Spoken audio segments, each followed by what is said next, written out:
Prepare yourselves for a battle of epic proportions between two titans. Feast upon their voices and revel in their words. This is Dueling Ogres.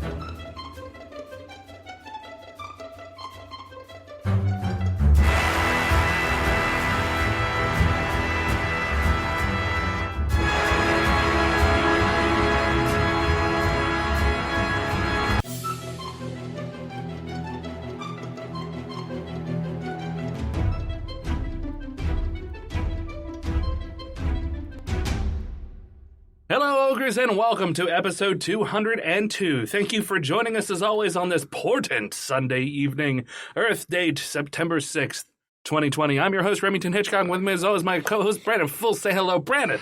Hello, Remington. It's been so long. It's been ages. It's been 1 week since you looked at me. Listen, you dropped your hands to the side and said, I'm angry. What was I supposed to do? You were supposed to talk to Chickadee China, the Chinese chicken. I hear when you have a drumstick, your brain stops ticking. This is too far. This is too much. I mean, we can do the whole song if you want. Bing, bing, bing, bing. Why are the bing bongs going off? God damn, my USB just doesn't... I'll turn that off so it doesn't come through on the mics. Turn off Sein Bing Bongs. I love that. Why? Sein Bing Bong. Turn off Sein Bing Bongs. This is the angriest German fellow. Sein Bing Bongs. You know I hate the bing bongs. Starke die Wurstendagen. That's my bad German. That was good. Thanks. Good at being bad? Yeah. Okay. As long as we have a consensus. I thought you were speaking actual German. No, I wasn't. Every German person out there is horribly offended now. What is he trying to say?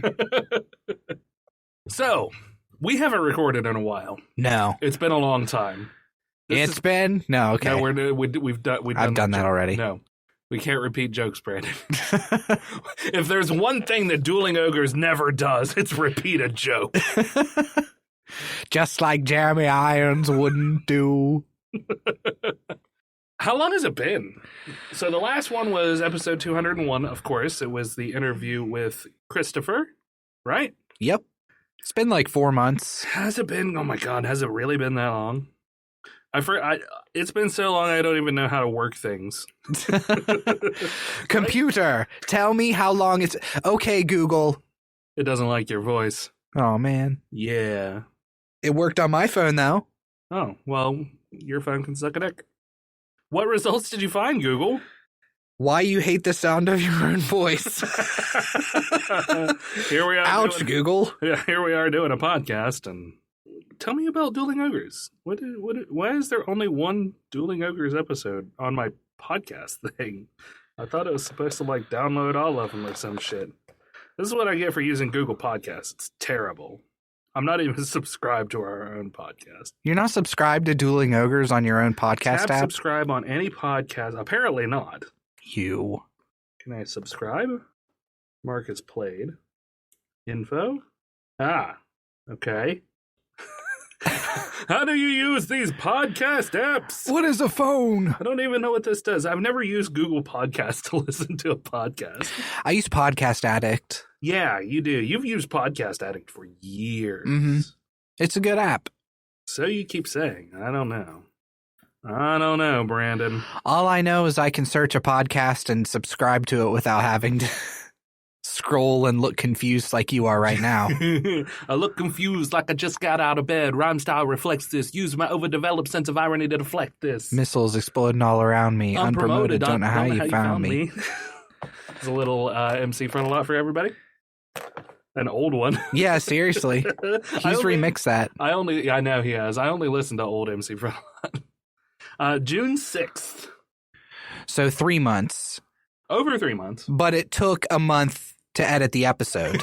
Yeah. So technically it's been 4 months since we've recorded. Yeah, because the last one was March 26th. So, well, that wasn't too bad. I mean, we recorded it, I think, in March. Yeah. And then I got it out in June. So, yeah, it could have been worse. So I hope you all have missed us. Yeah. And if you haven't, then you really should have. I agree. I think it's fair to say that you should have missed us. You should have been emailing us, asking us, pounding at Remington's door. Yeah. Saying, please, please let us in. Let us see the studio and record with you. Yeah. All of those things should have happened. Give us content. Instead, fucking crickets. Yeah. And I blame every one of you listeners. You're all terrible people. Or too polite to say anything. One of the two. It works that they're ogres because they're obstinate. Yeah. And that makes sense. Mm-hmm. I agree. That's what our listeners are. Yeah, you guys are ogres. I've always thought it was kind of nebulous that we are ogres and our listeners are also ogres. Why would that be nebulous? Because there's no distinction between us and our listeners, which is good. Yeah, there shouldn't be. Yeah, I like that. See, you have all these other human podcasts, and they're all like, we're catering to humans, but we're over here catering to ogres. Mm-hmm. And ogre life. Yeah. So all of our stories are about hitting things with clubs, eating fish, eating humans. Yes. Oh, breaking their bones. Lots of eating of stuff. Mm-hmm. And living in caves. Mm-hmm. So my first story is about caves. Yeah. And living in them. Go ahead. So you like caves, Rem? I do. How about those new spores that we found, those mold spores? I love them. Yeah, they're really tasty. Have you ever eaten a mushroom? Yeah. We live in caves. Of course I've eaten a mushroom. With human. It's like sauteed together? Yeah. It's the only way to have them, man. Yeah. A little fucking onion in there with it. I'd try human. I think we've probably talked about this before. In 202 episodes, I'm sure we've talked about it before. But I'd try human. If I was in another country and somebody were like, nah, I'm not going to do an accent. Why not? Just it's a nondescript accent. It's fine. Would you like to try the human? So a nondescript German accent, okay? Yeah. Now we went a little Norwegian. Yeah, would you like to try the human? I'm not good at accents. I'm not an accent guy. I've always said that. My parents have always said that. They've looked at me and they've said, Brandon. Never do accents. Never do accents. You're not an accent guy. And yet you keep trying. I keep trying. Much to my chagrin. God, I want to be a voice actor so bad. Just do it. I just don't have the voice for it. Yes, you do. Anybody has the voice to be a voice actor. What if I talked like this all the time? It wouldn't be good.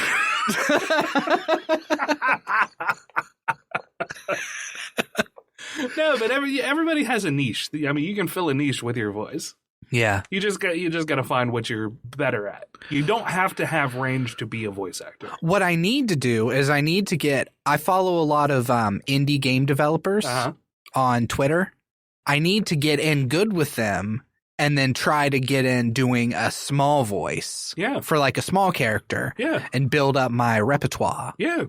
100%. It's all about networking. Everything is about networking. Yeah. It's the one thing that we're terrible at, but everything is about it. I'm not an actor, though. That's the thing. You can put lines in front of me, and I don't think I'd be able to read them.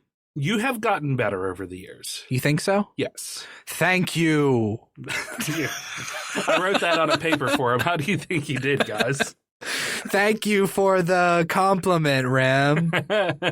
You're welcome, Brandon. See, and that's the difference between a voice actor and a non-voice actor. We both just read off of the same page. Yeah. So why have we taken so long to record? There have been multiple reasons. Well, I went through, I think during when we did the Chris episode, I had just finished spring semester, and then I had to take a couple of summer classes. They're a little shorter, and there was more work to be done in them, and also we got, of course, COVID happened, and that means that all of the online shopping went through the roof, and also Amazon returned. So I was freaking busy at work. Yeah. We never closed. We did decrease our hours a bit for, I think, a couple of weeks. And then we were doing so much business that we just had to go back to regular hours. And between doing that and keeping up with my homework, I was just tired all the time. Yeah, you just didn't have time to do it. I really didn't. I mean, if I would have had more energy, I probably could have found the time to do it. But I would come home from work and I would be just blasted tired. Yeah. Because it's mostly standing and walking back and forth from places, taking things. And it's just after, 10, 15,000 steps in a 6-7 hour period. Yeah, that'll wear you out for sure. Yeah. I mean, I'm still pushing 300 pounds. That's hard on my old body. And lifting, too. I mean, some of the shit is not light, 50, 100 pounds of things being shipped back out. So Yeah. Most of the time it's not. Most of the time it's clothing or something. But every once in a while you get that return that's just, human bodies. Pounds, yeah. I mean, we have things, or we have like a dolly that we can move stuff around with. But I frequently lift 40 or 50 pound packages myself. And Damn. Just put them in the back, yeah. Because it's easier than fooling with the dolly. Especially when a lot of times you have to put it on the scale to get a proper weight for it. Mm-hmm. So you have to pick it up to put it on the scale. Yep. And at that point, it's already up, so you might as well just go the rest of the way to your shoulder and carry it to the back. Yeah. Plus, you're impressing all the cute girls who come in to mail things by lifting boxes. Yeah. No, my favorite thing is when we have a fella come in. This just happened the other day. And we have one girl now who's a little smaller frame and everything, and then we have another lady who is short, but she's stout. Yeah. And some fella come in with a box, and he's kind of struggling with it, and he's like, all right, be careful, this is heavy. And they just, yoink. I got it. I think I'm all right. And there was one guy that was coming in pretty frequently there for a little while, and you could tell that he body built. Like, I mean, he had a lot of upper muscle and stuff like that. And I mean, he would struggle bringing things in, and it just goes to show that while if you're a bodybuilder, a lot of them tend to focus on specific areas to get them built and swollen up and, looking rock solid. But you need that dynamic muscle building in order to really function with the rest of society. Yeah. To a certain extent. Like, you might be really good at, hoisting something up right in front of you and pushing it, pressing it upward. But if you have to dynamically reach down and twist your back and throw something up onto your shoulder, it becomes a lot more difficult. Yeah, it's more about looks than anything else. Yeah. Although they're still 1,000 times stronger than you or I both put together. In some ways. But you could absolutely best them if you knew which ways that you were stronger. Mentally. No, even physically. If you have built different muscle groups, there's definitely ways that you can get around their bulk. Yeah. So, but yeah, anyway, I don't know. So this is my observation. This is basically two fat guys talking about how we're stronger than bodybuilders. That is not true. You're being called out, bodybuilders. What's your address, Rim? Give him your address. Yeah. 555 Hell Street. Hell Street? Yeah. So you don't funk with a guy who lives on Hell Street. I don't know. I mean, I've met a couple of guys who bodybuilt and competed, and I've had other, like, my delivery guys were a prime example of that. We had one guy who he bodybuilt and competed, and the other delivery guy ran rings around him when it came to lifting stuff. Yeah. Because the bodybuilder was always worried about his form, making sure that he didn't hurt himself, and lifting. I mean, you should lift properly. I'm not saying that you shouldn't. Oh, for sure. You lift with a twisting, jerking motion, right? Yeah. Yeah, that's how you do it. But, sometimes you got to get the job done. And sometimes that involves twisting, jerking motions. Yeah, trying your best to be safe about it, for sure. But sometimes you just got to get in there and get it. Mm-hmm. And get it as quick as possible. That's how I live my life. Yes. Just get in and out as quick as possible. So how have you been, man? I've been pretty good. We should recap our personal lives, I guess, a little bit for everybody. They care. Yeah, I know. I was thinking about this last night while I was falling asleep, actually. Oh, yeah? About what our podcast is and what people tune in to listen for. Yes. Because I've gone in and listened to some of our past podcasts, especially since we haven't recorded in forever. Right. And we'll spend a good 20 to 30 minutes talking about our personal lives. Yeah. And then we'll get into stories. Yeah. So which is it? What is our podcast? Is it about us? Is it about the stories? Because the people who tune in because they just want to listen to the actual podcast stories don't give a shit about our personal lives. They don't give a shit that I've been sad or that you've been working and going to school a bunch. Right. They just want to hear the nerd stories. Yeah. Whereas the people who listen because of us, maybe don't care about the nerd stories as much. We have a weird juxtaposition of personal life and straight up like, so Disney released another Mulan. You know what I mean? Yeah. I mean, that's really a question for the people who listen to us. You know, I mean, what do you think? Like, because part of what you're saying there, like, yes, we do have stories, but it's our impression of the stories. Yeah. So it's really not any different than, because we certainly don't know what the fuck we're talking about most of the time. Right, that's true. So they're obviously coming in for our banter between the two of us. That's my thought. Yeah, so they're listening for than anything else. That sounds so full of ourselves to say. It's not. I mean, because that's just it. If we purported to be an expert in a certain area, then I mean that would fundamentally change the dynamic of what we have. You know, we're not professionally reporting news. Yeah. That people may not have heard of. We are rehashing things and giving our opinions on it, which is 99% of what the internet is anyway. Yeah, that's true. We just try to make it enjoyable to listen to.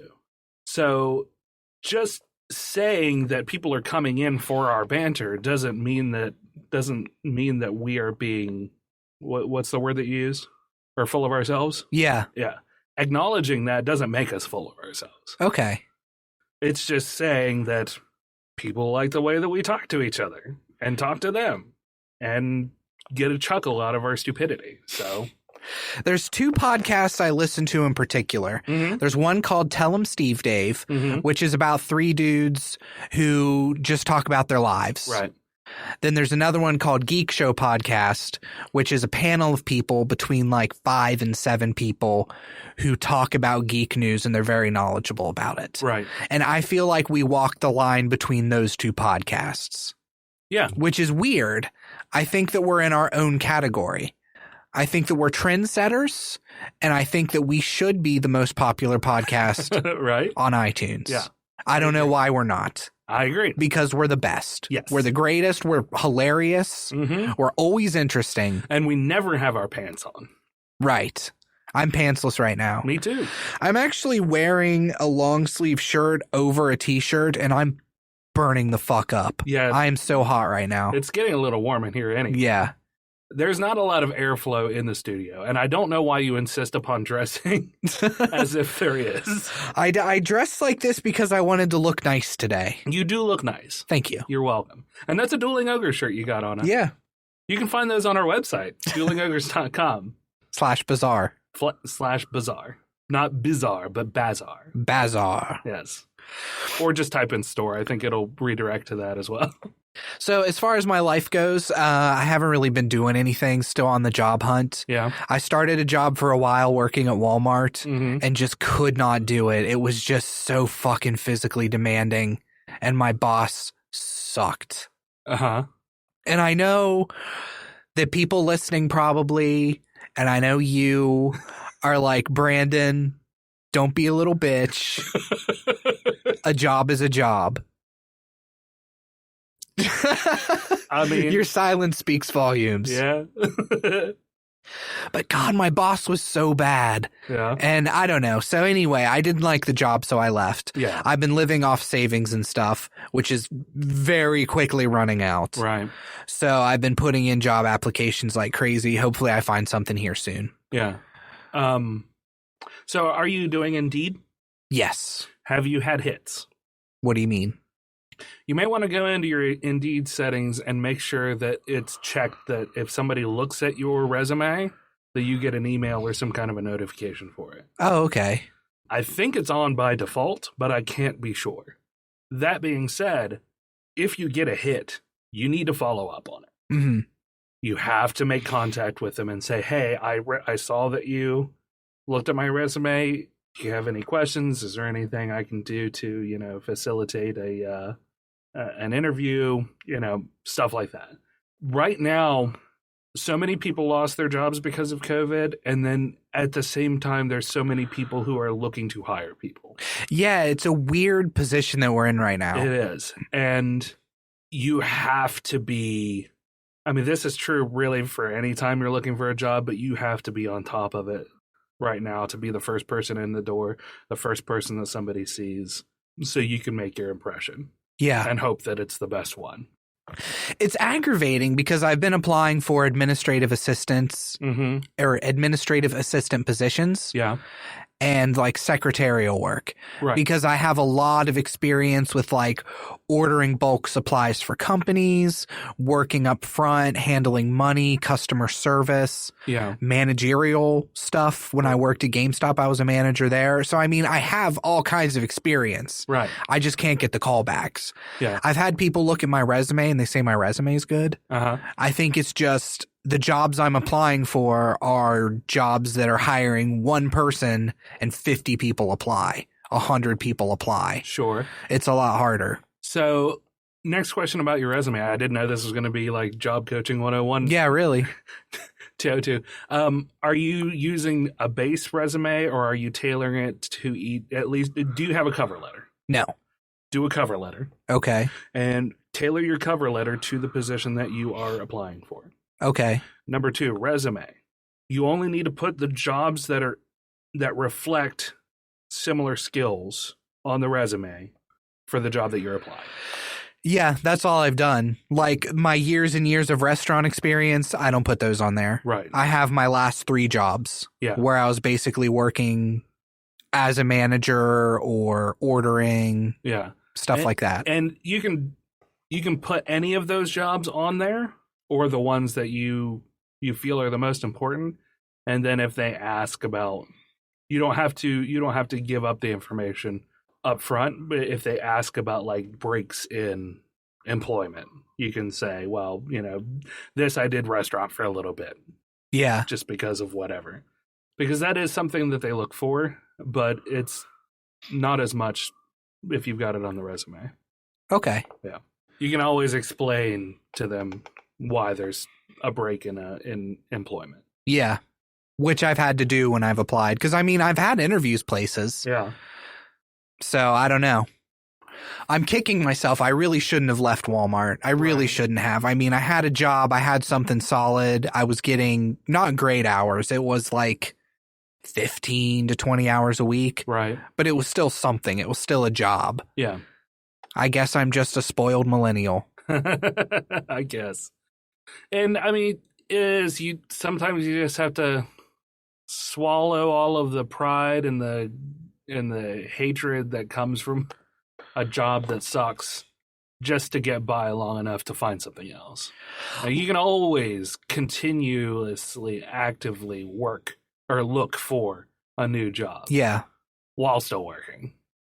Like, the work itself wasn't too bad. I mean, it was unloading trucks and then putting them onto shelves, just huge boxes of stuff, just unloading it over and over and over. But that wasn't too bad. I mean, I was sore, my knees were killing me, my back was killing me, but I knew in time I was going to build up those muscles and not feel as bad about it. Yeah, for sure. My boss was just such a dick. Right. And it's so hard for me when somebody talks down to me, I can't stand that at all. I hate it so much. Yeah. And that's what it was. I can't remember exactly what had happened, but like I was working with a group of people and I was shadowing somebody. It was like my 4th day. Uh-huh. And the boss comes out and he's like, points to the guy I'm shadowing and says, you, and points to another guy, come into the back and unload this. So they're like, okay. So I follow the guy I'm shadowing. Then, so I'm helping unload everything. And then boss comes over and he goes, there's a lot of people working here right now. Nobody says anything. Or they're like, yeah. And then he goes, well, I didn't tell all of you to come back here. And then he looks at me. Uh-huh. So I kind of look at him and I smile and I shrug. And then he goes, hey, buddy, I'm talking to you. Get out of here. And I was like, okay. And then left. I mean, that's poor management. Like, yeah, exactly. And you're shadowing. It pissed me off so bad that I was seething. Right. And he sent me back. This was 5 minutes before we were done. 5 minutes before shift was over. Yeah. And he sent me back out onto the floor to unload more stuff. So I stood out there and I unloaded stuff for 5 minutes and then went and clocked out. Yeah.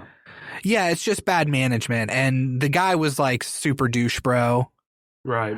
I don't know. It all sounds like excuses, and it is. I really shouldn't have left the job, but whatever. I'll find something. I mean, he didn't give super clear instructions considering the fact that you were shadowing.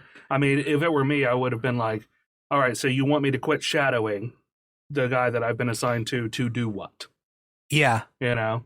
Because you can't read this douchebag's mind. Mm-hmm. Like, at that point, you have to ask questions. So that's the only thing, like, I would have done differently in that particular situation, is I would have questioned my boss and said, okay, well, if you want them to go away, what do you need me to do? Yeah. Because I'm supposed to be shadowing him. Yeah, and everything was timed, too. Yeah. Like they're ridiculous about that. You get your big pallet of stuff, and the boss comes out, and he looks at me, and he goes, you have 45 minutes to put this away. Mm-hmm. And I was like, okay, I think I can get it done. You know, I'm being positive. I'm being like, yeah, let's do this. And he goes, well, you better. And then walks away. I was like, well, all right, then fuck you too, man. Yeah. But you also have to keep in mind the caliber that they have at Walmart sometimes. Yeah, I understand that. And his bosses very well could be like, you know, why are your numbers not great? Your numbers need to be better. Yeah. So shit rolls downhill. I get it. And it's not really an excuse to treat other human beings like garbage, but it's a thing that happens, especially in like big box stores where there's a lot of employees to manage. Yeah. And people who have been bumped up to managers that should not have been, mm-hmm. and do not have the necessary training to deal with people. It's the problem I have with jobs and capitalism and America. Is there's always so many people looking for a job, especially right now, mm-hmm. that you could treat your employees like shit because they're expendable. Yeah. That's where you need to really build your entrepreneurial spirit, Brandon. Yeah. Because, I mean, the long and the short of it is I feel like, for the most part, you and I both have been fairly fortunate where we've continued to usually have a job. Yeah. And didn't have to struggle too hard to find one. Like, figure this is probably the worst that you've struggled maybe mm-hmm. to find a job. I'd say so, yeah. And before this, I mean, you were younger, fitter, and didn't have quite as much on your plate personally. Yeah. You didn't have quite the care that you do now. Mm-hmm. So you didn't really care where you worked. Right. As long as you were getting money. Now you have that, like, I want to do something and be something that's going to give me the feeling of worth and the feeling of, like, I'm doing a good job and I want to be rewarded for that properly instead of just working to pay bills. Yeah, exactly. Yeah. But, I mean, I don't have a college degree, but I do have a lot of experience. Mm-hmm. And at this point, I should be compensated for the experience I have. Yeah. Now, that being said, I've applied at restaurants again. Yeah. So I'm hoping to get a call back from a restaurant right now just for something. Yeah. Because I'm quickly running out of money. Right. So, yeah. Yeah. That's what I've been up to. That'll be interesting. Mm-hmm. Because you haven't worked restaurant work in a while. No, I haven't. It's not serving. It's going to be prep work. Oh, that's fine. Which I can do kitchen work. Yeah. It's early. It would be an 8 to 4 shift. Yeah. Which is early for me. But I mean, my sleep schedule has been so fucked up. That's something else that's been going on. Right. I'll like sleep for 15 hours and then be up for 29 hours. Yeah. I don't know what it is exactly. It's a product of not having a schedule. Yeah. Primarily. And if you are not on a schedule for so long and you can't get yourself onto some kind of schedule, you go willy-nilly. Mm-hmm. I do it all the time. I don't sleep well. I'm a night person in general. So early mornings don't work for me. They never have and they never will. And I know this. But there are days where I have to be at work at 9 a.m., 8:45 in the morning, or occasionally opening the store at 8. 7:45, being there at 7:45 to open the store is early for me. Yeah. That is an early day for me. I do not like to be up before 9 o'clock. Before 10 o'clock, if I'm honest. But, yeah. But it's one of those you got to do what you got to do things. I'm sure we can probably save the. I just have questions for you. We haven't talked in such a long time. I don't know. I know. We don't even talk outside of the show, really. We don't, really. You're always so busy. I am. I mean, we have a group chat, and I barely talk in it. I read everything you guys say, but I'm usually too busy to respond. Too busy to respond. Too busy Fuck to respond. you. Jerking off. Yeah. Constantly beating the old meat satchel. You can talk to us while you beat the pork satchel. No, I'm a lefty. Yeah, that's true. I like how that you just give me a pass. Yeah, you're like, you that's are left-handed. Fair. That's another thing you did, though. Yeah, I quit smoking. Yeah, you quit smoking. For those of you who there was an edited piece of right there where we both took a hit off of our vape, but you've pretty well put down the cigarettes. 3 weeks now. 3 weeks? Mm-hmm. Haven't had one for 3 weeks? Haven't had one for 3 weeks. Nice. Yeah. I took a couple of hits off of John's the other day when he came over to fix your tires. Yeah, when he came over to help with the tires. Resident stoner John. Yep. And he has switched to menthols, so it was a little easier. Because that's the thing, like the menthols, they hit differently than a cigarette. Yeah, they do. And like if I smoke a cigarette, I'm immediately like, nope, this is disgusting. It's fucking gross. A menthol isn't as bad. Yeah. And I mean, it filled an itch because, I mean, he was there and he was smoking. And the long and the short of it is, if you smoked for a while and you're around it and you're not completely disgusted by it, you want one. Yeah. It is what it is. That is addiction. But so I took a couple of hits off of it and I was done. And that was it. And I won't smoke another one for... Couple weeks. No. I'm not really around anybody else who smokes, so... Oh, yeah, that's true. So it really works out that I don't smoke because nobody has any cigarettes anyways. So yeah. I'm not tempted. I'm still tempted. It's hard. I still want to buy cigarettes, especially right now being stressed about money and work and all that stuff. I still want to buy cigarettes. Plus, I've been playing a lot of video games. Yeah. I've been playing a lot of video games, applying for jobs. On the weekends, I have my daughter. That's pretty much my life. Yeah. And for the longest time, when I would play video games, I would chain smoke. I would sit on my living room floor and I would chain smoke cigarettes and I would play Elder Scrolls Online. Right. Now that I don't and I have my vape, I hit the vape less than I would a cigarette because the nicotine content in it is so high. Right. I've almost 50 milligrams of nicotine in this vape juice that I have. Yeah. Which I've heard is very, very high. Yeah. But it's like a salt vape, you said, or something like that. So your brother said that a lot of it burns off anyway? Yeah. Okay. Yeah, when you first told me and Ginger, we were like, what? Like a cigarette only has like 3 to 7 milligrams in it. Somebody told me a cigarette was like 12 to 15. I think it depends on the brand, but I don't know if they got that high. Okay. Yeah. I think that's part of why I'm staying up so late too, is I hit the vape late at night and nicotine is a stimulant. Yeah. So that's probably keeping me up too. Yeah, it could be. But yeah, I also got tested for COVID. There's something else in my life. Oh yeah. You were fine. Yep. That's good. Came back fine. I was sick for a while. I think I had food poisoning or something. Right. I was posting online that I was throwing up and fucking everybody jumped my ass about getting tested for COVID. Right. Like, I have no problem with it. I'm going to go off here for a second. No, that's fine. Go ahead. I have no I problem. saw the comments. Yeah. I have no problem admitting when I'm sick, and especially in this era of coronavirus, knowing when to get tested. Yeah. I posted about being sick to my stomach and vomiting on Facebook, and fucking everybody was like, get tested for COVID. You got to get tested. You need to go get tested right now. Yeah. And I was like, well, all right then. I mean, I don't really need to. I don't have any symptoms of it at all except for throwing up. Yeah. I wasn't coughing, or I was coughing, but I was also chain smoking. Yeah. This is back before I quit cigarettes. But besides that, like, I still have my sense of taste and smell. My chest didn't hurt. I didn't have trouble breathing. Yeah. None of the symptoms. Yeah. But everybody was riding my ass so hard that I was like, fine, fuck you guys. I'll go get tested. Right, yeah. I will get tested just to shut everybody up. Right. I think Kevin and I were both like, I mean, if you want to go get tested, it's not going to hurt anything, but you have food poisoning. Yeah. The real kicker is I go to my parents a lot, and my dad messaged me and was like, hey, you need to get tested. You've been around us a lot. Yeah. So that was really the thing that tipped me over the edge. Yeah, that was fair. He didn't want me over until I got tested. Yeah.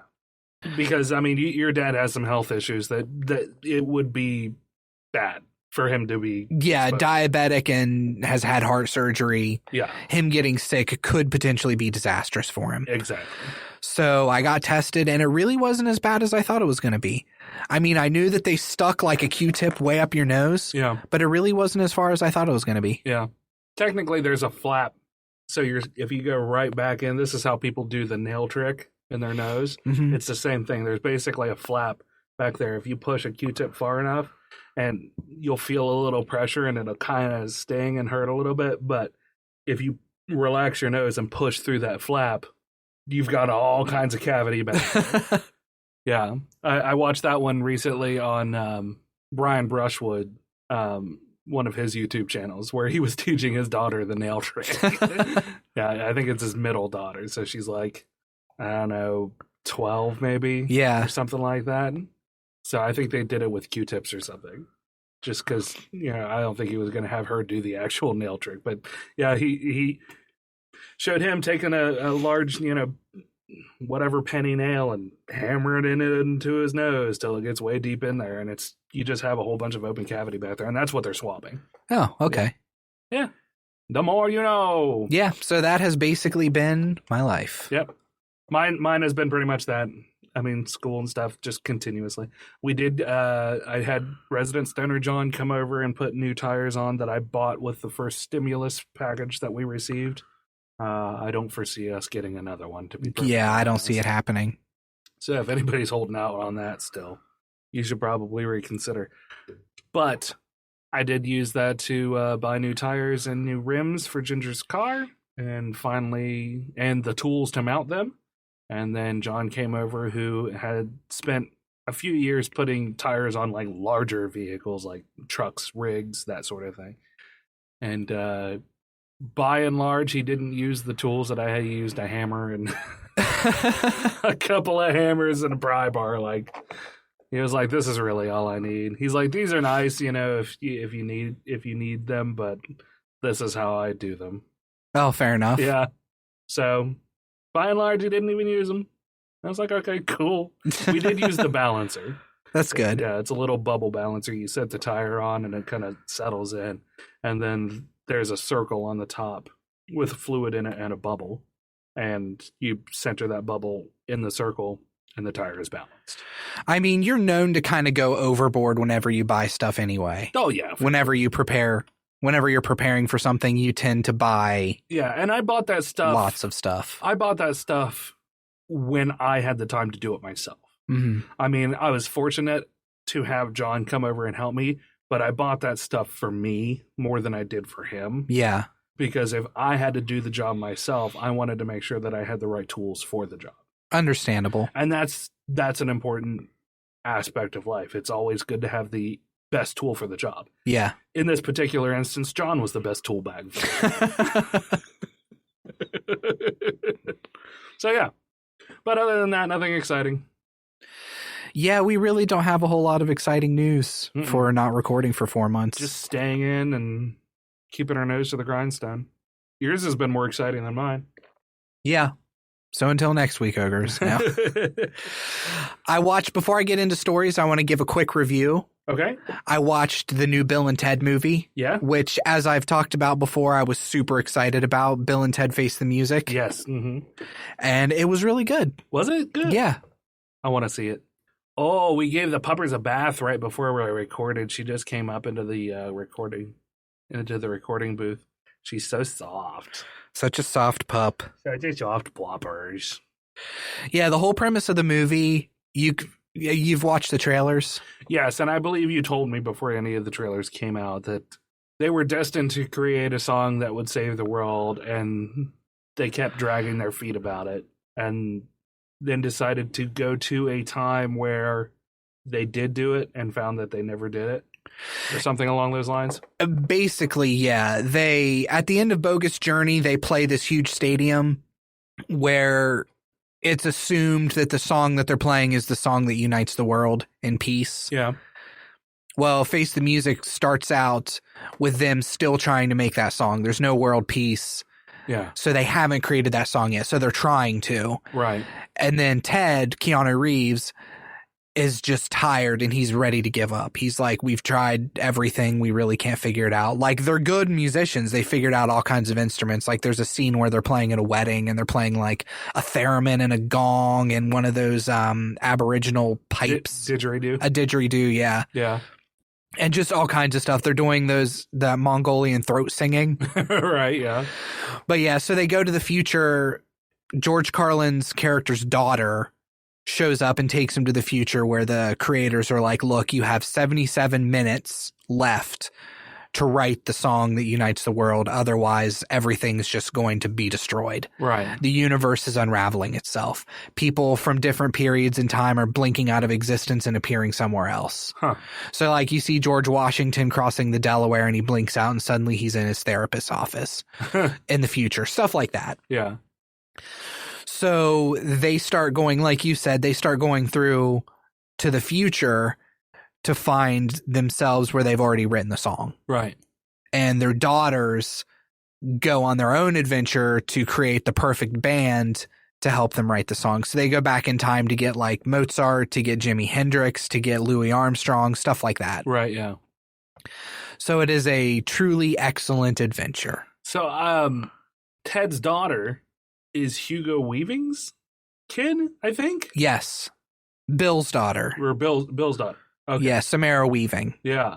I didn't realize that until I think I saw her name under it, and then I started looking at her and I was like, oh yeah, looks just like him. I don't know. That was my little observation. I do want to see it though. You'll definitely have to give me your code. Yeah, well, I actually bought it. I didn't download this one on Pirate Bay. I bought it off of Xbox. Oh, okay. So I own it, but it's on my Xbox only. I see. I definitely want to get it. I haven't quite had the money to do much of anything lately. Yeah. I had a week or a couple of weeks where I was like pushing 40 hours and basically my paycheck was an extra $200 from what I'm used to. Oh, nice. Which was great right up until the website charges hit, which was about $200. Damn. To pay for our website, yeah. So patreon.com/Dueling Ogres. Yep. Buy some of our merch or patronage, whatever. Anything helps. Please, anything. For the love of God. So I can put it into the savings account for the next time that we get hit. But no, this is my last semester. And then you'll have a degree? And then I'll have a degree. So by December, we should be able to get back onto a normal schedule where we're putting out content weekly. That's awesome. Yep. I'm looking forward to it. Me too. I've missed doing this. So you want to get into some stories? Yep, let's make it happen. One of the things I hate, Remington, is advertising. I feel like in this future that we're in, everything is advertising to us fucking constantly all the time. YouTube has 2 to 3 ads per video now. I'm on Spotify. Or more. Yeah, exactly. I'm on Spotify and every second song there's 3 ads unless you get Spotify Premium. It's insane. Yeah. Well, there's been a kind of an uproar with EA Games. Okay. With UFC 4 that just released. Yeah. Have you heard about this story with UFC 4?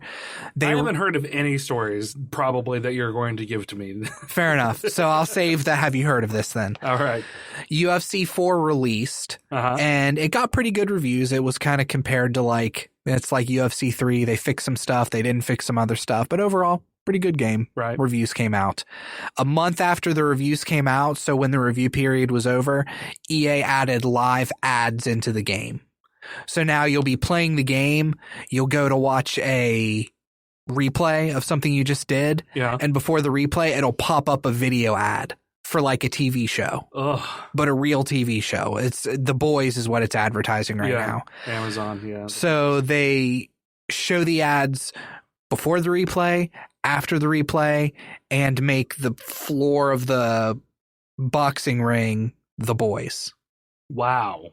Yeah. That's a little over the top. Mm. Like maybe one ad, I guess. But why? Like, why a video game? So my question is advertising in game a bad thing? In a game where if you were watching UFC, you would see these ads anyway. Right. I feel like if you have paid an amount for something, you should have the option to have ad-free. Yeah. So if you paid for a pay-per-view UFC match, that should be ad-free. Mm-hmm. If they do have ads, I have never rented a pay-per-view where there would be downtime where you would put ads. But I would assume that if there is downtime where there's no commentary to be made, which is bullshit because there's always commentary to be made. But let's hypothetical. And you had to put an ad there just to fill the spot. Okay. But it better be short and not inundating the entire pay-per-view package. Yeah. Same thing for a video game. I paid $60 for that video game. I don't need to be sold to. It's going to take me right out of the game. Because at that point, you're not just watching a UFC match. You are participating in a UFC match. Right. You know, it may be through pixels and controllers and zeros and ones, but you are the participant. And that's going to take you out of the game. It's going to take you mentally out of your fight. And especially if you're trying to be good at it. It's a fundamental removal from what you're trying to get yourself into. Yeah. So in games that you don't pay for, free games, I expect some ads. It's a necessary evil in free-to-play games. It is. You just have to expect the ads to be there. But yeah, like you said, in a $60 game, it seems ridiculous to be advertised to. Yeah. And I have a perfect example that's almost over the line, but not quite. I've been playing a game called Wasteland 3. Okay. That just released. It's on Xbox Game Pass. And I don't know who makes Sour Patch Kids. Yeah. But they must have had them pay some portion of it. Because the game takes place after the nuclear war. So it's like 2040 or 2140 or something like that. It's in the future. Uh-huh. And everything is post-apocalyptic, almost Western style with robots and stuff. Yeah. And characters will say stuff like, oh man, that's got me more puckered than a Sour Patch Kid. I found a vending machine that was cussing at me. Uh-huh. I put money into it and I got a Snickers. Huh. It gave me a Snickers that you can then eat to refill. I think it's like you refill health or you refill AP or something like that. Yeah. But the description is hungry. Why wait? Yeah. I mean, that kind of advertising I don't have as much of a problem with. Like, if you are aware of it, if you're looking for it, it can definitely be annoying because it does happen a lot more than people think. But it's also equally something that's really easy to overlook. Yeah. You can choose to overlook that. Oh, I just got a candy bar. Oh, it's Snickers. Okay, whatever. You know, my character now has full health. Yeah. This was more eye-rolly than anything else. Yeah. The game was kickstarted, so I don't know if... Oh, for sure. I'm sure they had some sponsors to go along with it. That's definitely a way to help get funding to make your game. And like I said, it's eye-rolly, but you can't overlook it. I feel like that more than anything is a choice. Just acknowledging and understanding that they probably did this because they're a sponsor and you're only playing this game because Snickers kicked in an extra, $10K to help them get through the development process. Yeah. Sorry, I was looking up whether there was any ads, or not ads, but whether there was any comments on Snickers in Wasteland 3, but no, I just found a Reddit thread about it. Modern games, not modern games, but games for next gen are going to be $70, by the way. Did you see that? Yeah, FIFA came out, or the company that makes FIFA, I don't know if that's EA or Activision or one of them. Yeah. Came out and said that FIFA on next gen is going to be $70. And then there's another game I can't remember that also said they were going to be $70. So that's what it's looking like with the PS5 and the Series X. The games are going to be $70. Yeah. So a $10 increase. Yeah. Which is fair. I'm torn. It's fair because of inflation. Mm-hmm. We're seeing a lot more indie games though, and a resurgence of indie games. So I feel almost as if there's a lot more things to play. Oh, for sure. other than just, AAA titles. Mm-hmm.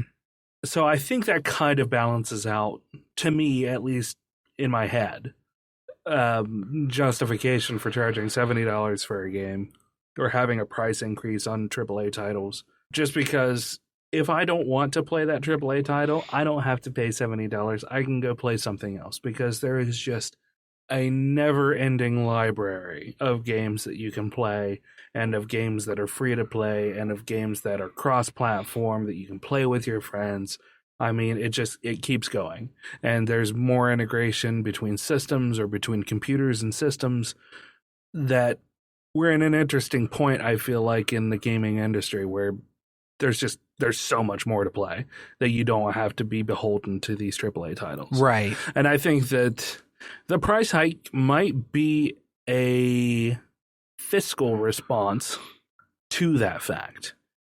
Maybe AAA titles saw a dip in sales, so they're trying to recoup that by charging an extra $10 because they just didn't sell as many. They're making money hand over fist. Every company is reporting record sales every year. Sure, but is it all coming from their AAA titles or not? I mean, FIFA is one of the highest selling games of all time. Oh, in the world, yeah, because it's fucking soccer. Yeah, or football. Or football. That's the most popular game outside of the States. Yeah. So definitely, I mean, I'm not saying it doesn't make sense, but it's something else I was going to say and I totally forgot. What I was going to fill that in with is, FIFA itself might have sold really well, but their other AAA titles maybe didn't. Yeah, that's true. So, they could still be doing a price increase to cover the other titles that aren't doing it as well.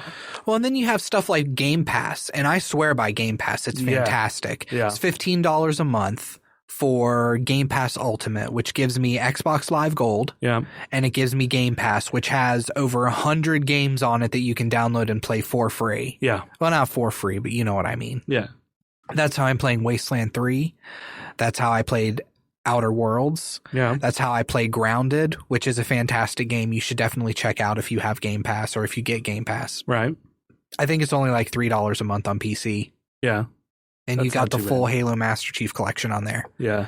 Now, I already have the Steam Master Chief Collection, so as they release stuff, I have it for Steam. Oh, okay, cool. So I do have it on my computer already. That's the only thing that I have purchased. I was like, I definitely want this, and going back to it, I don't have time to really play it. I boot it up every once in a while. I'll play through a couple of missions, and then I'll bop back out. It is what it is. It is what it is. Yep. I have to keep myself on track and on target. I have a question for you, though, Remington. Shoot. Do you like animals fucking? It's a serious question, Rem. Don't laugh. Do I like animals fucking? Yeah. It's fine. You're being very safe with your response. Procreation? Yes, Brandon, I love animals fucking. Perfect, and this story's for you. Great, I can't wait. It's tarantula mating season. I'm lubing up right now. What? Huh? Lubing up? Yeah. Isn't that where we're going with this? No, this is not going to be a mutual masturbation situation again. I mean, ever. I mean, for the first time. We're not gonna mutually masturbate for the first time. Okay. Together. Okay. Ever. Okay. Again. Yeah. Shit. So it's tarantula mating season. Uh-huh. And I've got some tarantula facts for you.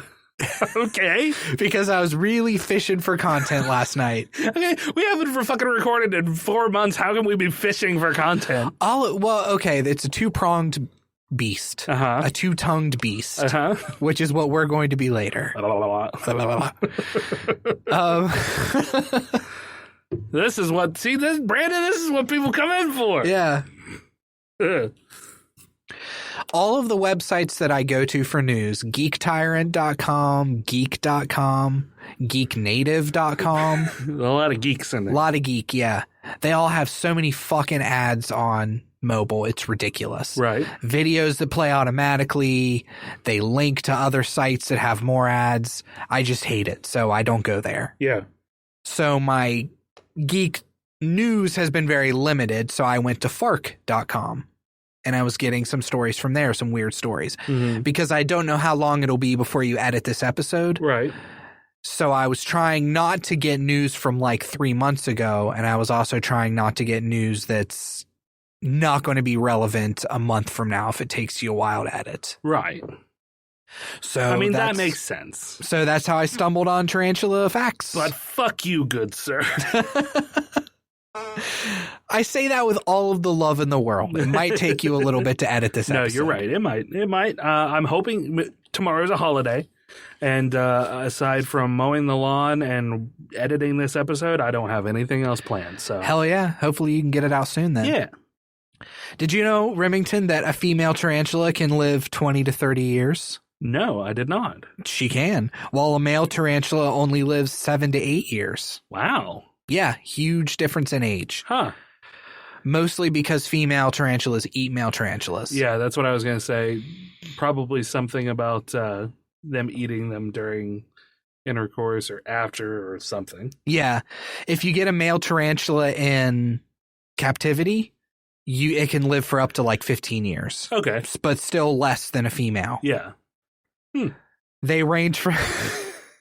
I really do just have tarantula facts. Go for it, man. This is edumacation at its best. They range from 4.5 inches to 11 inches in length. Uh-huh. So pretty big. Yeah. Sizable. Almost a foot big spider. Before a tarantula mates, the male spins a small special web and sprays it with sperm. Huh. I didn't know that either. Afterwards, he rubs himself on the web, loading his pedipalps with it. Uh-huh. A pedipalp is apparently little arms that it has by its fangs. Okay. Huh. He then searches for a female's burrow using the pheromones she gives off as a guide. Yeah. According to the National Park Service, when a male tarantula finds a female burrow, he taps his foot to alert the female to his presence. This is really getting hot now. I know. He's very gentlemanly. Excuse me, madam, I'm here to inseminate you. Pardon me. Pardon me, not to alarm you, but I'm knocking at your door. I'm covered in sperm. And I am ready for intercourse. This is much like how I mate. I smear myself in semen. Yeah. And then knock on ladies' doors to see if I can find anybody receptive. Right. I wear clothes. I'm not a monster. No. That would be uncouth at best and illegal at worst. If she is receptive, she will emerge from her burrow, and the male will begin a series of courtship displays, including lowering the front of his body, raising his abdomen, shaking his pedipalps, and moving back and forth. If she is not interested, she will either attack him or pay no attention to him. He then mates with the female, holding her fangs back with his legs. Because if he lets go, that bitch will kill him. When he's finished, he makes a quick getaway since females will often try to eat the males after mating. Oh my god, I'm so hungry after that hot session. I was trying to look up, as I was looking up tarantula facts, what percentage of people own tarantulas. Yeah. And I could not find any information. Now, I wasn't deep diving Google. Right. I spent maybe 30 minutes looking around for this. Uh-huh. So I'm sure that's pretty respectable, I feel like. Yeah, I'm sure somewhere I could actually find information on it, but I could not. However, I did find this. Okay. There are over 50 million households that own at least one dog, making it the most popular pet. We have 7 cats, so we're trying to really catch up. Catch that number up. Yeah. Of course, we are a household with a dog as well, so. Most dog owners own at least 1.7 dogs. Okay. So that 0.7 dog is the best dog. Yeah. Come on, Stumpy. We're going for a walk. Bark, bark. Bark, bark. I'm sure everybody is now just picturing a disgusting flea-ridden mutt. Stumpy dog. Yeah. Bark. So, dogs are the most popular pet in America. Uh-huh. Actually, no, that's a lie. The most popular pet in America is fish. Really? Mm-hmm. Somehow I just figured that fish sales had gone down. It all comes... There's two... There's two trains of thought on this, Remington. Okay. Is there? There are. Okay. Is the most popular pet how many are owned total? Uh-huh. Which would make it fish. Or how many households own that type of pet. Correct. Right. That makes sense. So fish are the most popular pet overall by a magnitude of double what people own dogs. Right. Because households, people are going to own like fucking 15 to 20 fish. Yeah. Yeah, that seems like a hardly fair comparison, I feel like. Yeah. Yeah. Cats come in second at 30 million households own cats, but cat owners typically own 2.2 cats. Yeah. So cat owners... Which is funny because dogs are more pack animals than cats are. Yeah. I mean, don't get me wrong, cats, they will run around together, but they like their space as well. So most dogs love having other dogs around. But for some reason, cat owners just love owning a lot of cats. Yeah, I guess. You have 7 cats now? Yeah. I know you've probably had 7 cats for a while, right? Yeah. You didn't get a new cat recently, did you? No. The most recent one was the mama cat. Okay. Yeah. And she's been here for a little while now. You have to spend so much money on cat food. You know, it's not necessarily the food, it's the litter. We spend so much on litter. I mean, she changes the litter. She scoops the litter pretty much daily, and then she changes the litter once a week usually. How many litter boxes do you have? Most people don't realize this, but you should have 1 extra litter box per number of cat that you have. So if you have 2 cats, you should have 3 litter boxes. So you have 8 litter boxes? Cats, we have 8 litter boxes. Actually, I think we have 9 litter boxes. Jesus Christ. Yeah. Most of them are downstairs, but 2 of them are up here. Yeah. We've got 1 on the second floor, 1 on the ground floor, and then 1, 2, 3, 4, 5 in the basement. So I guess we're no, I think there's 6 in the basement. 1, 2, 3, 4, 5, 6. Yes, there's 6 in the basement. That's insane. Yeah. So that's 8. So yeah, we have 8 total. Yep. Your face is like one of grim acceptance. It's 100% true. It's just grim acceptance. I mean, I'm not going to say that I don't love the cats because I do. I mean, yeah, of course. They're wonderful animals. It's just so many. But if one of them happened to bite the dust, yeah. I mean, then again, I'm not really the person to ask for like sympathy when anything dies. Like death is just a natural part of life. Yeah, that's true. I mean, even if it's a tragic death, it doesn't affect me very much. So, what about when I die? We have talked about that before too. Yeah. So, what about when you die? I mean, I'll be sad, but I'll go about my life. Wow, that's fucking harsh. There's nothing I can do to bring it back. So you'll call in Bucky and just continue the podcast. Well, Fred about. Oh no, Dueling Ogres will be done when you're dead. I don't want you to stop Dueling Ogres when I'm dead. There's no other person I'd rather do it with. Bring in Chad. I'm not going to say that Chad's bad. He's just not Brandon. Yeah, that's true. That's why you can't die. Just make Chad pretend to be me. You can't die until I die. Because I know that you won't edit.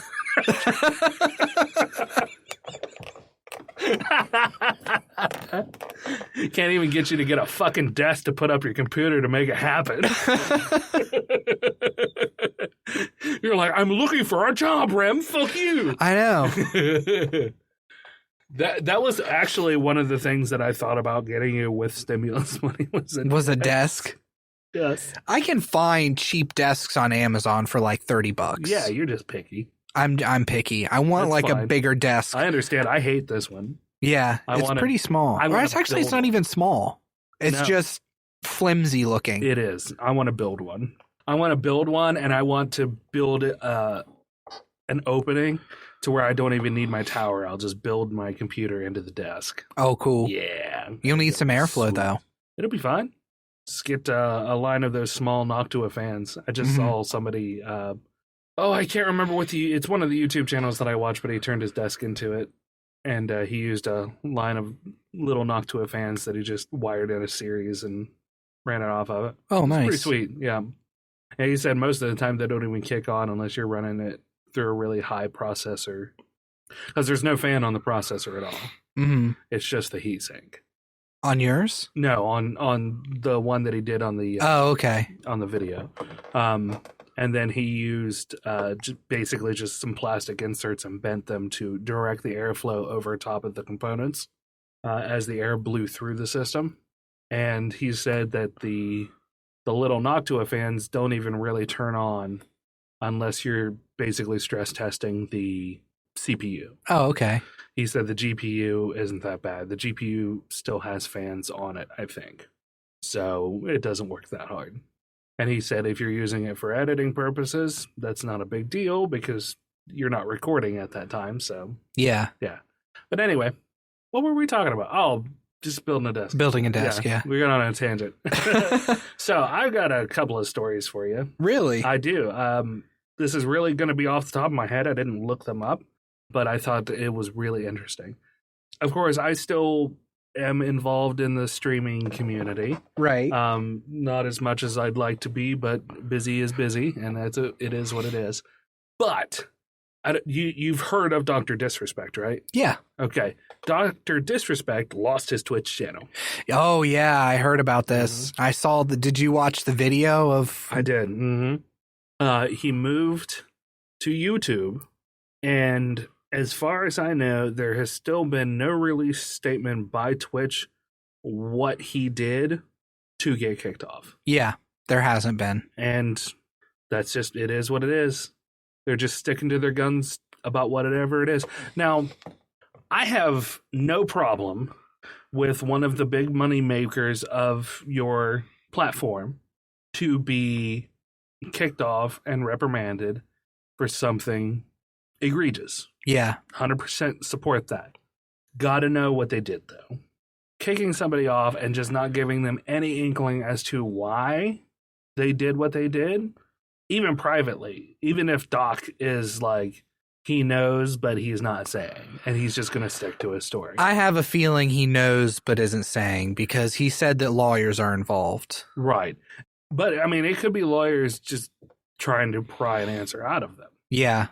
But you're right. No, I did forget about that. That he did say that lawyers are involved. So if he does know what it is, then that's fine.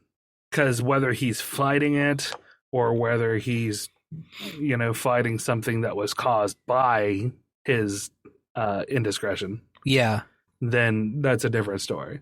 I don't think that it's important for everybody to know. But if he knows the reason, then he should at least say, I do know the reason. I'm not at liberty to discuss it. It is weird that they've all kept it so secretive. It's very strange. It is. It's very peculiar, and I don't know what it is. But anyway, to piggyback off of that story, there was another relatively decent-sized YouTuber who went to YouTube and got copyright striked. Or no, he got a video taken down for content.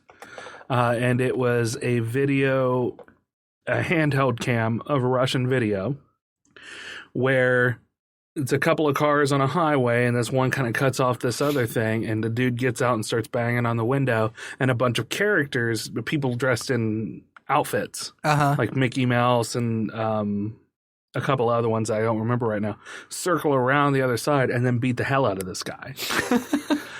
It's a staged video. And it has come out. I mean, this video has been around for years, like 5, 6, 7 years. Okay. This YouTuber had made a react video or something, try not to laugh or what have you. I didn't watch his video. It has been reinstated, but we'll get to that. But it got taken down, citing violence on this. Okay. And the guy was like, you can find this video on multiple places all over YouTube. He was like, but what really pisses me off is the fact that there are YouTube channels out there that promote the abuse of animals that you have never taken down, that are constantly reported on, and yet I get a violence strike on a video of me reacting to a video that has been proven to be faked. Yeah. He appealed it, and they stuck by the claim. And the video of him explaining it is pretty funny. He goes, so I did what any, good YouTuber does. I went and whined about it on Twitter or something like that. So he tagged YouTube in it, and he remembered that Markiplier had done a Try Not to Laugh about the same video. And he goes, here's Markiplier reacting to it. Where's his strike? And Markiplier was tagged in it, and he responded. He said, yeah, YouTube, fair's fair. Where's my strike? And they took down Markiplier's video. So Markiplier followed up with a very agitated response video about them, doing this sort of thing. And I guess I guess YouTube is very segmented on who deals with what. Okay. So the people who manually review these videos, I guess, are so removed from everybody else in the company. They're like stuck in a basement somewhere, working 10 hours a day, watching videos, yeah, crazy. And nobody has a way to talk to them, apparently. It's only discussion through email. You can't get a hold of them to fight something. Yeah. So Markiplier released his video and calling him out. He was like, I can't remember the other guy's name, I'm sorry. But he said, he wasn't tagging me on Twitter to get me flagged to get me flagged too. He was like, this is a fundamental problem with the algorithm and with the strike system. He was like, it needs to be addressed. And they ended up reinstating both videos. But yeah, it was a really interesting 48 hours of YouTube drama, and it's interesting to me. In Markiplier's video, he goes into how much content is put out a day on YouTube that's uploaded, and it's just an insane amount. It's an insane amount. He was like, it would take. I think he said every day there's 83 years worth of content. Holy shit. That's uploaded to YouTube every day. Yeah. I think is what it was. Don't quote me on that. You can go watch the videos. It's recent on Markiplier's channel. Yeah, it was popping up in my recommended. Yeah. It's called I got a YouTube strike ? Or something like that. Yeah, something like that, yeah. But I don't know, I really enjoyed the look behind the curtain, I guess. Of what a creator on YouTube has to go through. I mean, there has been countless YouTubers, even the better paid YouTubers, the more famous YouTubers that have complained about them getting kind of pushed to the wayside because big companies like CNN and Fox are paying YouTube to make their videos pop up more. And it's interesting to see this change in model to something that seems like a more traditional media, but in internet form, when that's not what the internet's about. Mm-hmm. And going back to ads, like I talked about earlier, there's so many ads on YouTube, and then you get the ads to get YouTube TV. Yeah. You can't play music in the background on YouTube if you try to minimize YouTube on your phone while you're doing something else, it automatically shuts it off. Yeah. And tells you, hey, you can't play music in the background. Yep. Unless you buy our YouTube TV, and then you can. Yeah. And it's like $12.99 or $15 a month or something fucking crazy. Yeah. And I mean, if YouTube is your only line for entertainment, then that's fine. I mean, to me, that's not really any different than having a Netflix subscription. Mm-hmm. If you don't really care about what's on Netflix and you just prefer YouTube, I mean, fuck, that's 90% of what I watch for recreation is YouTube. Yeah. I don't really watch much else. We watch stuff together down on the television. We pay for cable, but I'd be okay not having that. I don't know if Ginger would, which is probably why we still have it. But I would be just fine without it. Yeah. And that's just me. I get most of my content from YouTube. And I get it from people who have put out premium content on the YouTube Red or YouTube TV or whatever the fuck they're calling it now. But they also put out a great number more content to their free channel. Mm-hmm. So that's great. Yeah. That works out for me. Yeah, I watch a lot of YouTube too. Mm-hmm. I listen to a lot of music on it. Not when I'm driving, especially now that I've got Spotify. Spotify's fucking great. Yeah. I love Spotify. Yeah, I've grown to love it now. I still prefer Pandora to a degree just because it still has learned everything that I like. Yeah. And I haven't gone through with Spotify and like put the little heart on the things that I really enjoy. So I'll get a lot of the same thing. Streetlight Manifesto. Like, I think I liked all of their albums. Uh-huh. But I didn't follow up with, liking other ska band albums. Yeah, like Real Big Fish or what have you. So I will get 2 or 3 Streetlight Manifesto songs in a row sometimes. And I'm just like, I love it, but at the same time, I'd like to hear something different. So I still have a lot of music on my phone that I've collected. Just a lot of music saved. That I listen to. Do you remember the band The Dead Milkmen, Remington? Yeah. Uh-huh. They are releasing a 5th edition D&D module. Okay. Called, do you remember any of the Dead Milkmen's major songs? I will when you tell me. They did Punk Rock Girl. Yeah. And they did Bitchin' Camaro. Yes. Punk Rock Girl is the one that I know the best. One Saturday, I took a walk to Zipperhead. Yep. Yeah. So the module is titled The Lost Tomb of the Bitchin' Chimera. The Dead Milkmen's newest adventure promises adventure for all, no matter the system, though it's clearly intended for 5th edition. I can't remember what website I got this from. I think from Geek Native. I talked shit about them earlier, but their site actually, I want to retract that. Their site actually works pretty well. Yeah. It's an RPG heavy focused website. Yeah. So I apologize. It starts when a monstrous seabird. You don't have to take your apology. You don't have to give an apology. They don't care. Yeah, they're not listening. No. They don't give a shit. No. It starts when a monstrous seabird terrorizes the hamlet of Tiny Town and the adventurers are called in to help Mistress Brown-Nose. In order to placate the beast, the players will have to adventure through some familiar locales, like the Swamp of Desire or the Life is Shit Boneyard, where they might find the Burrow Owlbear and the secret tomb contained inside, the Tomb of the Bitchin' Chimera. I love it. It may be on Kickstarter. I couldn't find for sure whether it's actually going to be on Kickstarter or whether it's just going to be released and sold. Yeah. But yeah. That's cool. That's I know. fun. I'm pretty stoked for it. Yeah. That's awesome. Do you want to pull up a trailer? Sure. Can you pull up a trailer on there and play it? Yeah. Yeah, I can do that. I can make that thing happen.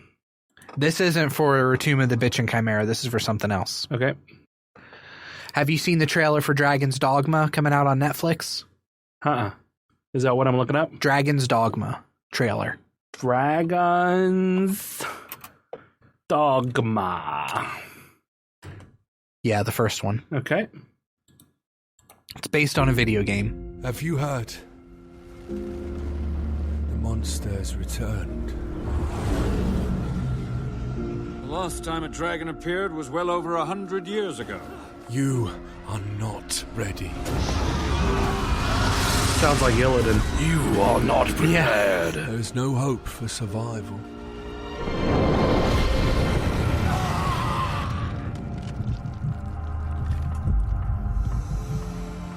Or is there?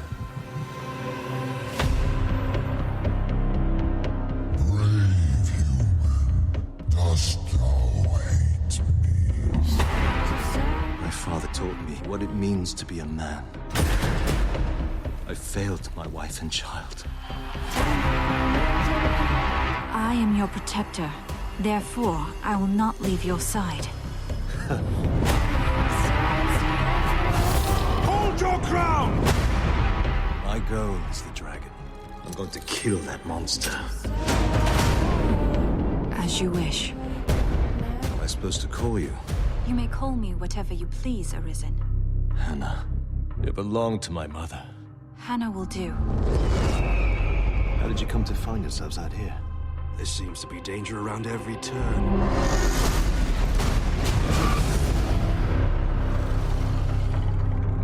Come to my lair.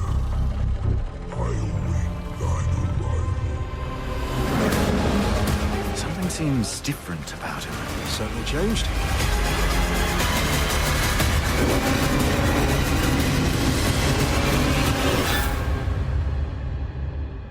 How am I still alive? I shouldn't be here. Interesting. Yeah. It's based on the video game Dragon's Dogma by Capcom. Uh-huh. As the trailer shows you. Yeah. Comes out September 17th. Again, as the trailer showed you. But yeah, I'm super excited about it. They don't know. They just heard it. Yeah, that's true. And they didn't even hear all of it because I'm totally going to cut some of that out. Yeah, I don't blame you. It's 2 minutes long. Yep. The description says, fighting to protect his beloved family from the dragon, Ethan is robbed of his heart by the nightmarish beast. Although thought to have perished, Ethan is resurrected as the Arisen. Reawakened, Ethan meets a follower of the Arisen, a pawn named Hannah. Together, the two set out on a quest to retrieve Ethan's stolen heart. Meet for the first time the people Ethan and Hannah encounter on their journey of vengeance against the dragon who robbed Ethan of his heart. I loved the game. The game is probably one of my top 10 favorite games of all time. I was going to say, you seem really excited about it, and I know nothing about it, so I can't reciprocate your excitement. They're obviously using CG characters. Yeah. And maybe doing some 2D animation on top of it, but I can't even be sure of that. Yeah, the animation looks a little wonky. In some places, yes. But yeah, if it's a game that you really enjoyed, then I can see your excitement about it. The story looked pretty on par for most anime. Yeah, the dragon, in the game anyway, the dragon attacks the town. Uh-huh. This guy tries to fight the dragon, but he's woefully unprepared. He's not really a fighter. Yeah. The dragon takes out his heart and eats it and then leaves him a message because it doesn't kill him. He comes back as the Arisen. The Arisen, yeah.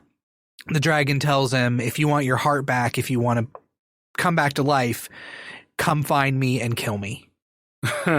So that's the entire thing. And that's like the dragon. The dragon is tied to the Arisen through fate. Yeah. So one of them has to die. Yeah. Kind of a Harry Potter Voldemort situation. Right. And that's on Netflix. Yes, coming to Netflix Thursday, September 17th. Nice. Netflix relationship with Capcom has bloomed into a very productive partnership with a live action and Resident Evil series coming. Uh-huh. And season 4 of Castlevania is also in production. Castlevania is such a good show on Netflix too. Is it? Uh-huh. Sometimes when you guys talk about Netflix, it definitely makes me a little jealous that I don't partake in it. Oh my god, there's an Echo Dot stand made out of the child. Oh wow. The baby Yoda. Sorry, I pulled up Amazon since we were talking about animes. I wanted to talk about one that I recently watched, but I pull up Amazon and what's staring me in the face is an Echo Dot that's been shoved into the child's head. So it's just two little Yoda ears sticking out. I actually went through the other day and added some things that I wanted to watch. I kind of want to watch The Boys, Guns Akimbo. Get Duked looks fucking hilarious. But let me see if I can find the anime that I watched. Here it is. Dororo.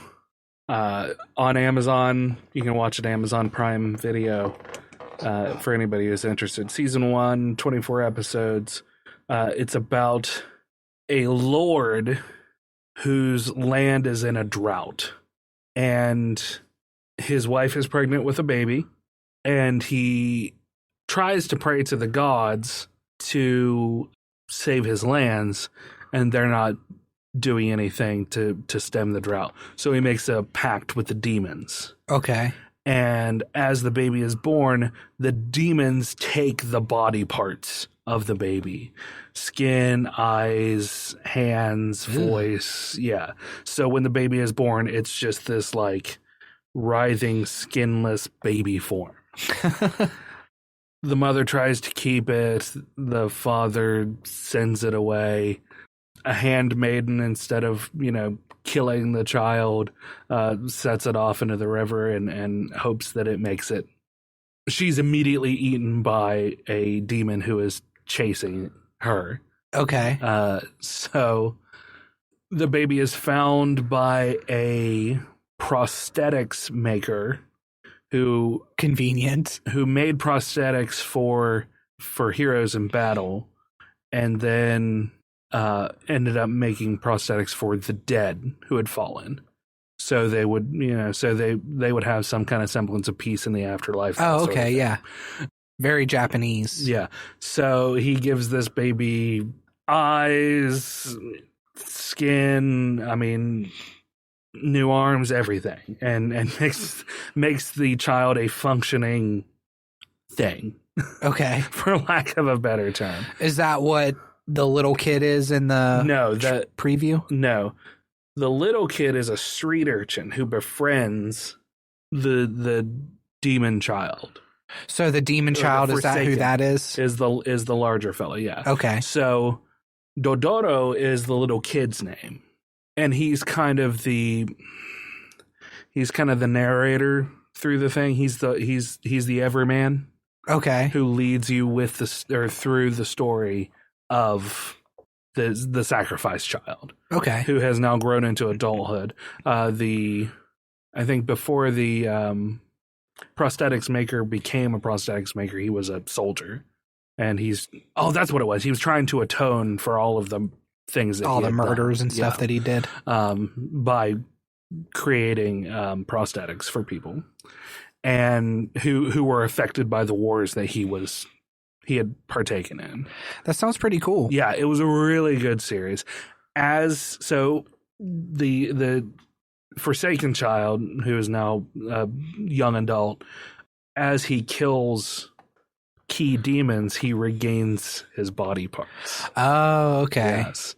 So then it becomes this thing where his goal is to retain his body parts, but the more that becomes his sole focus, the more demonic he becomes, the more kind of rabid he becomes, because he's losing touch with his empathy, his humanity, as his focus turns into something singular.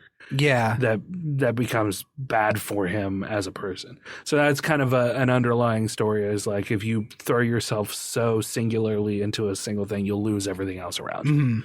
So really good series. Like I said, you can watch it on Amazon Prime. I can put a link down in there. Yeah, definitely do.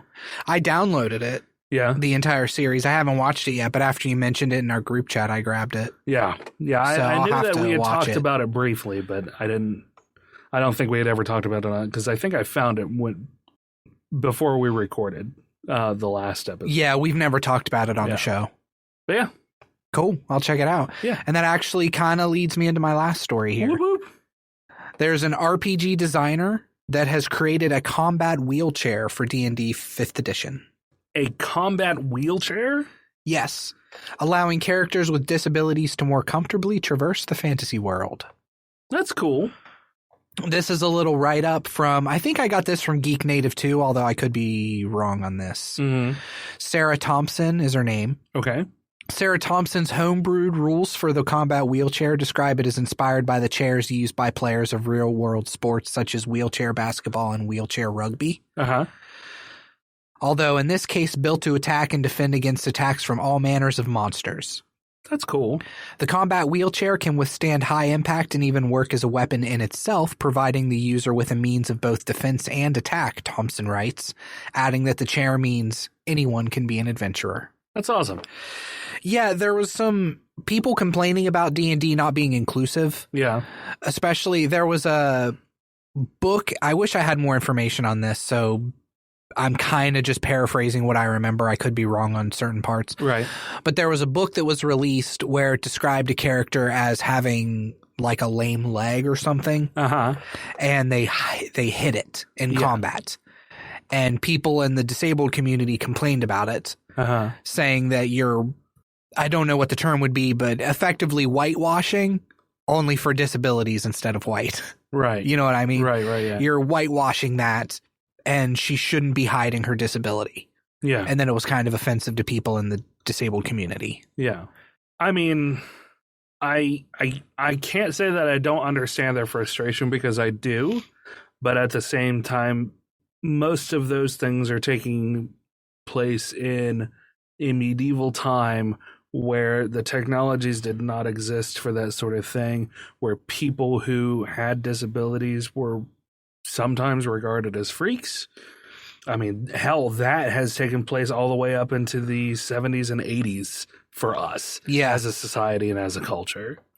So this gets down to the problem that I have with some of the warriors for things out there, is we still have to acknowledge the problems that we had in the past. We can't erase it. We still need to at least acknowledge it so we don't make those mistakes again. Yeah. And it's a fantasy world, so you can do anything.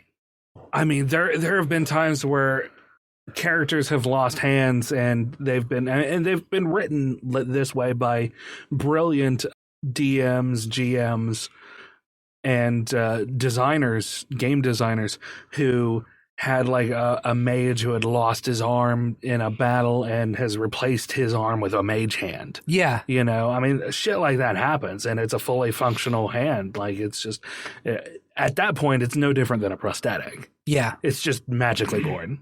So the wheelchair thing is absolutely cool, but I do feel that what was the story again? Something about a lame what? Had like a bad leg or something. Who had the bad leg? Was it an enemy or something? No, it was an NPC. An NPC had a lame leg, and then what happened? She would hide it in battle. Oh, she would hide it. She would try to hide the fact that she had a bad leg. Yeah. Which would make sense, I would think would make sense in battle, that you would hide your weakness. Yes, absolutely. And then the other side arguing, the disabled community who were outspoken about this were arguing that it's not a weakness. Right. But at the time, in that light, it would have been viewed as a weakness by other people. And especially in battle, it 100% would be exploited. Yeah. 100%. If you're battling for your life on a battlefield, you would 100% hide something that would give you a disadvantage in battle from your opponent. Yeah, but the argument coming from the other side is that it's a fantasy world. You can do anything. You can, and I agree. I agree with that. But it all boils down to how tactical your GM is, etc., and so on, and how they want to play it out. You know, the designer who put that in there, for all the other side knows, this quote unquote other side knows, the PCs who interact with this NPC might shine some new light as to why that lame leg is more of a boon than it is a hindrance. Yeah. In battle. You know, that's up to the players to decide. It's one of those things where you walk this fine line as a writer. You know, you don't necessarily want to offend, but at the same time, I feel like, especially on something where you are handing your creation to somebody else to make something out of it for their own personal entertainment, which is what, you know, a module does in D&D. At that point, it's up to the players to decide how they're going to deal with, you know, characters who are different races or have different disabilities, or, you know, who are evil versus good, or if that's even a thing in your world, you know? Yeah, Wizards of the Coast came out, and I don't think we've talked about this on the show either, and has said that they're making some major changes to Dungeons and Dragons. Yeah. In that the drow, people were complaining that drow and orcs especially, are tribal and inherently evil. Yeah. Which is racist. Yeah. Apparently. Yes. And that drow are evil and are also black-skinned, which is also racist and problematic. Yes. When I first heard these stories, my eyes rolled so hard, they fell out of my head and rolled down the hallway, and a cat batted at them. Yeah. That's how hard I rolled my eyes. Yeah. The more I thought about it, though, the more I realized that I don't care. Yeah. You know what I mean? Like, if people complain about this and Wizards of the Coast wants to change it, more power to them. It doesn't affect me. No. If I want drow to be evil in my world, they'll be evil in my world. That's the beauty of D&D. Yeah. And there have been several times where players have played drow who have not been evil. Yeah. The idea is people takes something that has to be oversimplified. Mm-hmm. You know, the reason why drow tend to be more evil is because living in the Underdark is a fucking hard life. Yeah. And sometimes you gotta fucking kill to survive, and sometimes, you know, you lose your family to a freak accident and it makes you fucking jaded. Now, does that necessarily mean that you're evil? No, but from an outsider's perspective who has, you know, not had to live that life, you may come off as evil to them. Yeah, and you also worship a giant evil spider goddess. Yeah. Like, that's who rules your entire... Yeah. Did you hear that your overarching society? Now, the dark skin thing, to me, that's reaching. Like, they have less pigmented skin because they live underground. It's darker, it's purple, it's gray. Yeah. You know, it doesn't need the pigmentation. Now, that being said, most things that live underground in darkness tend to have very light, pale skin. Yeah. Just saying. But regardless, that's what they went for. And then the overarching idea that it's evil. Darkness has always been associated with evil. Has nothing to do with race. It has to do with, in the dark, there are scary things, and we as humans have been afraid of those things that lurk beyond our vision. Yeah. And that are obscured in darkness. And those things that are in darkness come off as evil to us. This all the way back to our primal urges. Like, that's just how it is. And then if we can see things in the light, they make much more sense. There's nothing to be scared of, you know? Yeah. That sort of thing. And who knows? I mean, maybe D&D was created in the early 70s? Mm-hmm. Something like that, 73 maybe. Maybe the drow are steeped in racism in some way.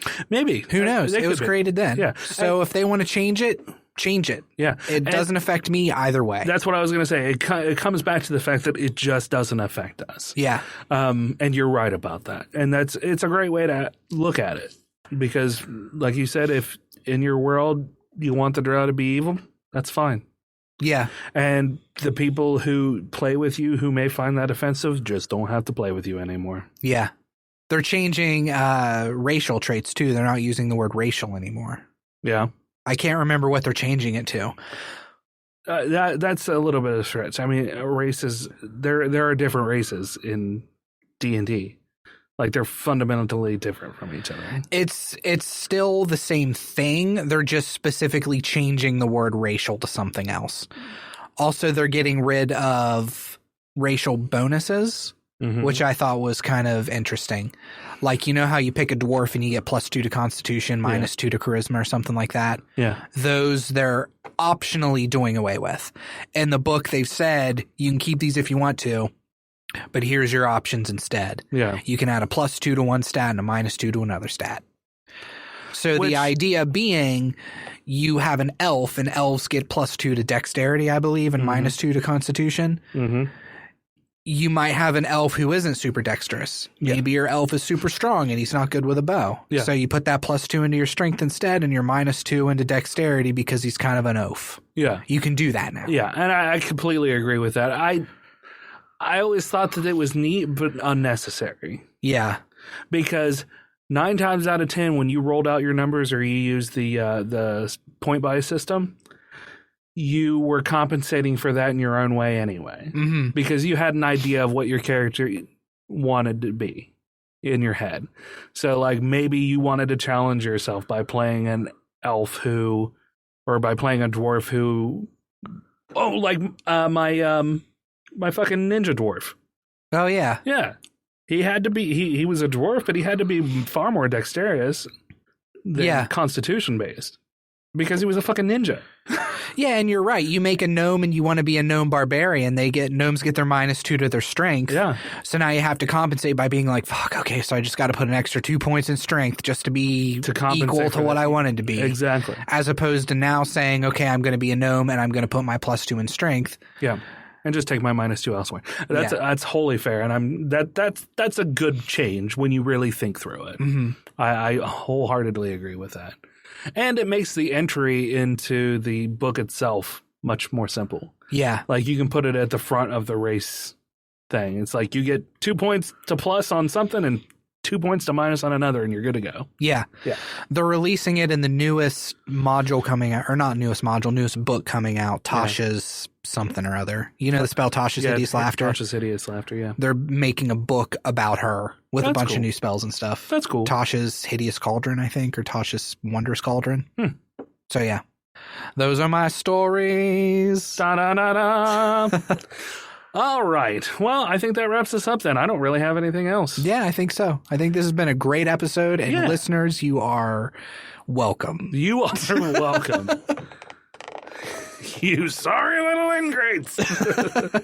Thank you all for tuning in, chiming in, coming back and listening to us fucking spout off about shit that we don't know anything about. If you have any questions or comments you'd like to hear yourself on air, you can call us on 978 DU-OGRES. That's 978-386-4737. You can also reach us on Twitter at Dueling Ogres. Email us at duelingogres@gmail.com or leave a comment on the Facebook page. Like these nice people. Brandon, go. The only comment on our last episode was from the Viscount Terry W. Irvin II, who says, enjoyed this episode, miss you guys, but infrequent is better than never. Chris Sevelson's voice is minor reverberating, added to the notion of his distance. Great move to include Negalary. Absolutely. And also, during this time, Stephen Hines, who we've had on the show before, talking about his life and his autobiography. Is that when you write it yourself? Yes. Yeah. And his several comic endeavors. He successfully kickstarted another Soccer Mom Killer. He did. And I think he said this was his fastest yet. Yeah, he was funded pretty quickly. Yeah. So congratulations to that, Stephen. I wasn't able to help monetarily, but I was there in spirit, goddammit. So if you were following us on Facebook, you saw that several times we had kicked out that the Kickstarter was going on. So anybody who contributed via us, thank you very much. Make sure to subscribe on our website at duelingogres.com for news shows and articles pertaining to some of your favorite geek news. Make sure to check out the Bazaar and see all of our merch. I have a really cool backpack that's up there. I still don't know. So COVID has really screwed some fucking things up when it comes to the place that we use for the merchandise. There's some things that you can get in the States. There's some things that you can't. There are changes as manufacturers kind of come and go with what they can and can't do for the company who prints for us. But go over and check it out. As I continue my journey on this semester, everything is a little bit slower, and I feel like I've had a little bit more time, which is one of the reasons we're recording right now. Mm-hmm. I'm hoping that it's not going to be every week, but I'm hoping that every couple of weeks, maybe 2 or 3, we might be able to get another thing out. Yeah. I'm done in December. December 12th, I think, is when all of the finals have to be in, and then I'll be done, and we'll be able to get back to something a little more normal.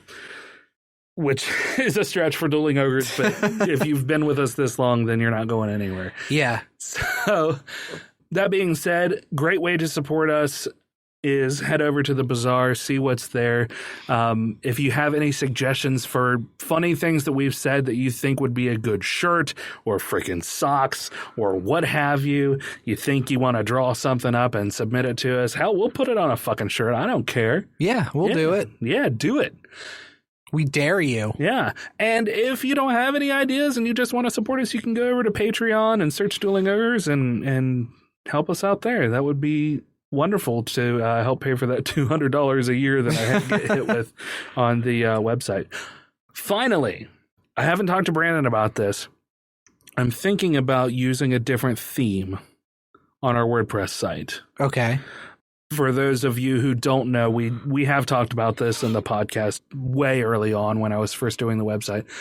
It's WordPress based, and I learned how to build themes from the ground up, and then I learned how to build child themes, and then I built our website off of the 2016 child theme. Okay, I'm with you so far. Or 2016 theme. So our child theme is based off of the 2016 theme. That is, of course, 4 years old now, going on 5 years old. There are several themes out there that are more geared toward podcasts that I'd like to experiment with. And of course, now we have the WooCommerce side of things where we have the merchandise as well. So I'd like to start experimenting with different themes and just kind of seeing how they do. And I'm the kind of asshole who likes to put something up live and just see how it rolls. I don't need to do like internal A/B testing. We don't get enough traffic for that anyway. Yeah.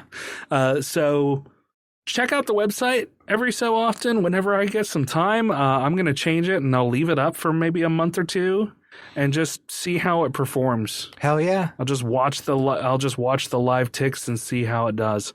And let us know in Facebook or DM us, email us, freaking call us at 978 DU-OGRES. Do any of those things and just let us know what you think of any of the new things that I try out. Yeah, I look forward to seeing it. I'm glad you're excited about it. I am. I love the color schemes and stuff and kind of how simple ours is right now, but I feel like it's dating itself. Yeah. I think it's a little maybe too plain or just not as polished as it could be. It's time to glow up. Yeah, it's time to glow up. Finally, be sure to leave us a 5-star review on iTunes or find us on YouTube, iHeartRadio, and nearly anywhere else you can find a podcast. Find a fodcast. Find a fodcast. Find a fodcast. Find it hard. We're on Spotify. Yeah. We are not on Pandora still. Fucking Pandora. But we're literally everywhere else. Yeah. If you search Dueling Ogres, you can find us on wherever. So until next week, Ogres, keep your clubs blunt. And your tusks sharp. Good night. Oh, still on point. Yeah, still we got on it. point. Yeah. You.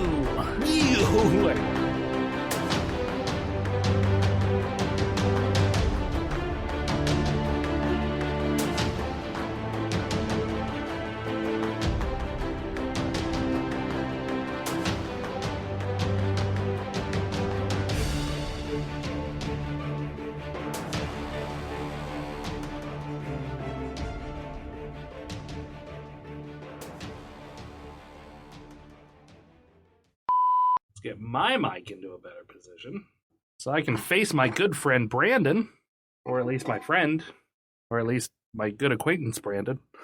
I'm sorry, Rem, I never liked you. I only use you for your charm and good looks. Blowing those fat clouds. Brah. Brah. Brah. Brah. I've been hanging out with my brother too much. Brah, brah, brah. So until next week, Ogre Burbers. Oberburbers. Ogre Burbers.